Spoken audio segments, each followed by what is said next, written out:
welcome back, adventurers. Today, we're going to be talking about monsters. Upgrading monsters. Taking wee little tiny monsters and making them plump. Making them strong. Making them a threat again. I don't know about you, but I oftentimes find myself wanting to take lower level creatures, like maybe a goblin or a bugbear, which we're going to be talking about today, and making them more formidable. And how do we do that? Well, sometimes we add class levels. Another option is to just throw more of them at the players. What I like to do is, oftentimes, I will treat smaller groups of creatures as swarms. Or I will treat more human-sized creatures as area of effect attacks. Depending on how many creatures make up that particular group that's going after the players, a lot of times I will just have them roll a dexterity saving throw to have damage or to avoid damage altogether. And there's a third option. Well, I'm sure there's several more options, but a third option that I really enjoy is taking these creatures, these standard humanoids that people tend to forget even exist at higher levels, and make them something more, make them supernatural, give them demonic abilities, or maybe make a new type of undead with that creature. Just use your imagination and come up with kind of an evolution for the creature that you want to enhance. Now, there's several ways of going about this, and the Dungeon Master's Guide does detail a means of creating your own monsters, somewhat loosely, very loosely, and that's one way of doing it. You can just kind of wing it and hope you didn't overpower the creature for your players.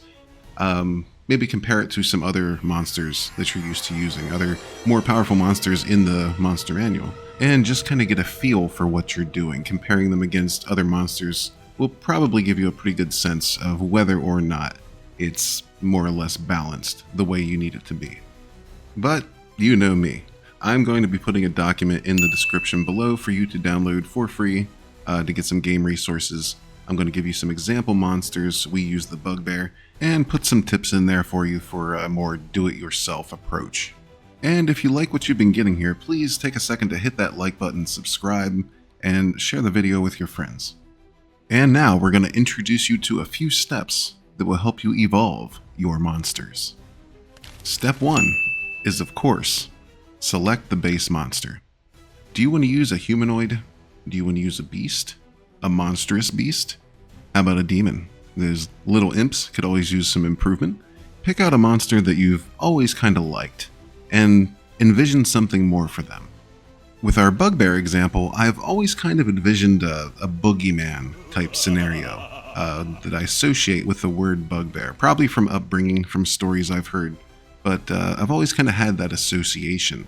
So when upgrading the bugbears, I thought it would be kind of cool to have kind of a mid-lower level type of bugbear that's associated with shadow and fear, right?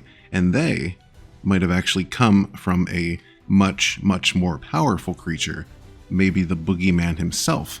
And that's how bugbears were spawned initially. They come from a long line that they themselves don't even realize they're a part of. Step 2, scale up those stats.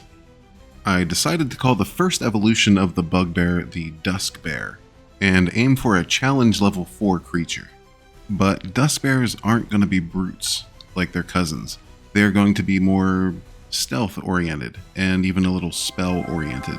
So I didn't want to shoot their hit points and armor class through the roof, but I did want to make them more potent. So what I did was I removed their armor altogether, which actually lowered their armor class. Tacked on about 3 hit die, and increased their ability scores by a couple points each, which ended up raising their hit points even further. I also increased their attack and damage bonuses by just a point or 2. Step 3.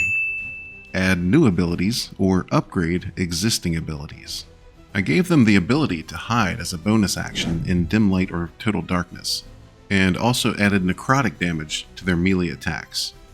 They can also curse people by casting Bane or Hex each once per day.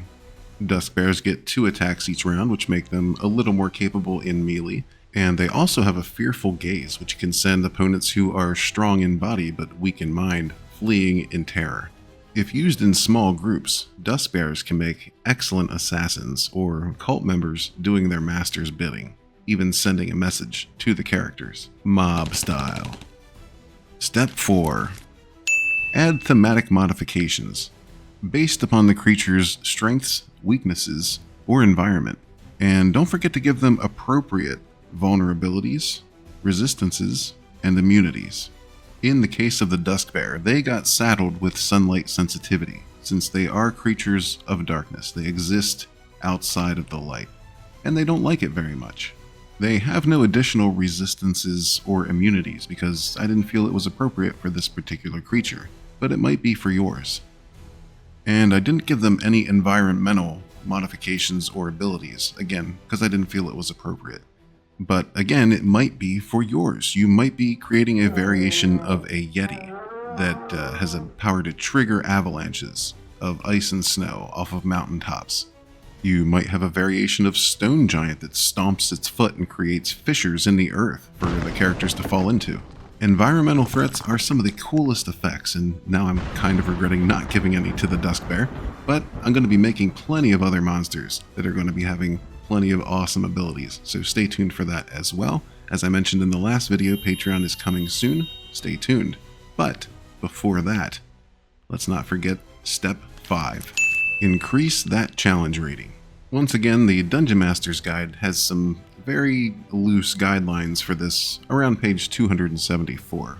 So be sure to check that out and read through the whole chapter there. It should give you some good ideas and a place to really start. Personally, I will often start with the challenge rating that I desire and try to build the monster around that. So why did I list challenge rating at step 5? Well, because it's often kind of an afterthought for a lot of folks, especially people who use the milestone leveling systems. And you can really go either direction with it. If you just want to make a cool monster and build a creature that will be a threat for your players, then by all means you can do that. And when you have the creature that you really want, then you can try to calculate a challenge rating. So, like I said, it can really go either direction. It depends on what type of thinker and creator that you are. So, those are the steps that I use to level up my monsters, to evolve them, to take old monsters that might be kind of useless and turn them into something new and different that we can use in higher level games. I hope you got something out of this, and don't forget to check out the document in the description below. It's free. Just download it from my Google Drive, and it's all yours to use. If you found something of value in this video, I really hope you'll hit that like button, subscribe, and tell your friends about Fudgin' Dice. Until next time, keep on rolling them straight, and may the dice forever roll in your favor.